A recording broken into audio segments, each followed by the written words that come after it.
సంవత్సరాల తరబడి government job కోసం వేచి చూస్తున్నారా? కేవలం 8 నెలల్లో మీ కల నెరవేర్చుకోండి. వెంటనే కింది నెంబర్స్ కి కాల్ చేయండి. వినపడినంత సొంపుగా మరొకటి చెవులకు సోకదు. ఫ్రీ అంటే ఫినాయిల్ తాగేవాడుంటాడని ప్రతీతి. ఉచితం దేశాధ్యక్షులకు బహుప్రీతి. ఈ ఉచితం ఉచితమా, సముచితమా కాదా అని ఆలోచించరు. అమెరికా అధ్యక్షుడు ఇందుకు మినహాయింపు కాదు.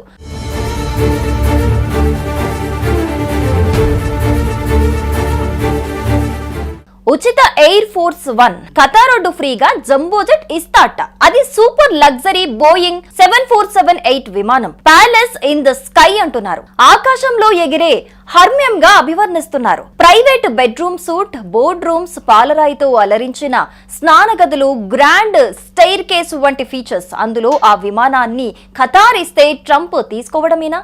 ఎవడో విసిరే బిస్కెట్ కోసం అగ్రరాజ్యం అంతగా కక్కుర్తి పడుతోందా?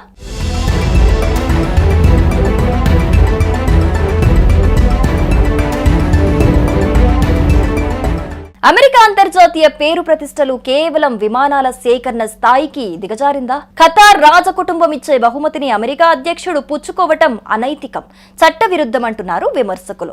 పైగా భద్రత పరంగా కూడా ప్రమాదకరమని విశ్లేషిస్తున్నారు. ట్రంప్ గిఫ్ట్ తీసుకోవటం సొంత పార్టీ రిపబ్లికన్ల నుంచే వ్యతిరేకత వస్తోంది.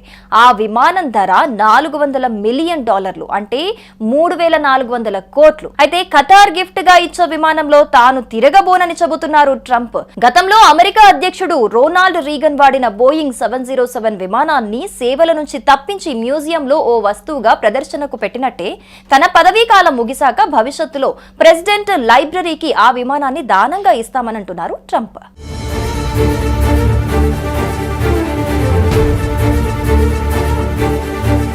అమెరికా అధ్యక్షుడు ప్రయాణించే ఎయిర్ ఫోర్స్ 1 విషయానికొస్తే అవి 2 విమానాలు. దాదాపు 40 ఏళ్లుగా వాటిని అమెరికా వినియోగిస్తోంది. భద్రతా పరంగా అవి మేలైనవే. కమ్యూనికేషన్ సామర్థ్యాలు, క్షిపణి దాడుల నుంచి కాచుకోవటం, గాల్లోనే ఇంధనం నింపుకోవటం వంటి ఫీచర్స్ వాటి సొంతం. అయితే ఆ పాత డొక్కు విమానాలు అధ్యక్షుడికి నచ్చటం లేదు. వాటిని మార్చాలని ట్రంప్ ఉత్సాహపడుతున్నారు. బోయింగ్ కూడా అదే పనిలో నిమగ్నమైంది. రష్యాకు చెందిన ఓ విమానయాన సంస్థ కోసం బోయింగ్ గతంలో 747 విమానాలు తయారు చేసింది. బోయింగ్ నుంచి విమానాలు కొంటామన్న రష్యన్ విమానయాన సంస్థ ప్రస్తుతం ఉనికిలో లేదు. దీంతో ఆ 747 విమానాలకు బోయింగ్ మార్పులు చేర్పులు చేస్తోంది. కీలక సబ్ కాంట్రాక్టర్ దివాలా తీయటం, అర్హత గల సిబ్బంది కొరత కారణాల నేపథ్యంలో సుమారు దశాబ్ద కాలంగా కొనసాగుతున్న ఈ 747 విమానాల మేకప్ తతంగం ఇంకొన్నాళ్ళు పట్టేటట్టుంది. ట్రంప్ ప్రస్తుత 2వ టర్మ్ ముగిసోలోపు ఆ విమానాలు సిద్ధమయ్యేటట్టు లేవు. దీంతో దేశ అధ్యక్షుడిలో అసహనం పెరిగిపోతోంది. కొందరు అరబ్ నేతలు ఎయిర్ ఫోర్స్ 1 కంటే మెరుగైన విమానాల్లో ప్రయాణిస్తున్నారంటూ ట్రంప్ కళ్ళల్లో కారం చల్లుకుంటున్నారు.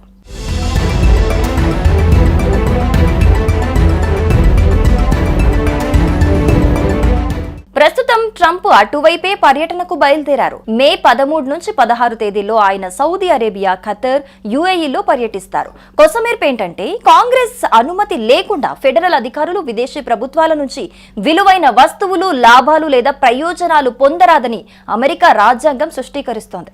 కానీ ట్రంప్కు గిఫ్ట్ రావటంపై విమర్శిస్తుంటే ట్రంప్ మాత్రం నాకు ఫ్రీగా ఫ్లైట్ గిఫ్ట్ వచ్చిందని మీ అందరికీ కుల్లు అన్న తీరుగా ట్రంప్ వ్యవహరిస్తున్నారు. మరి ఖతర్ గిఫ్ట్ అంశంలో ట్రంప్ ఏం చేస్తారో? అధ్యక్షుడైనా చట్టానికి అతీతం కాదు. విమానాన్ని అమెరికా అధ్యక్షుడికి బహుమతిగా ఇవ్వజూపటం వెనుక ఖతర్ ప్రయోజనాలు ఏం దాగున్నాయో?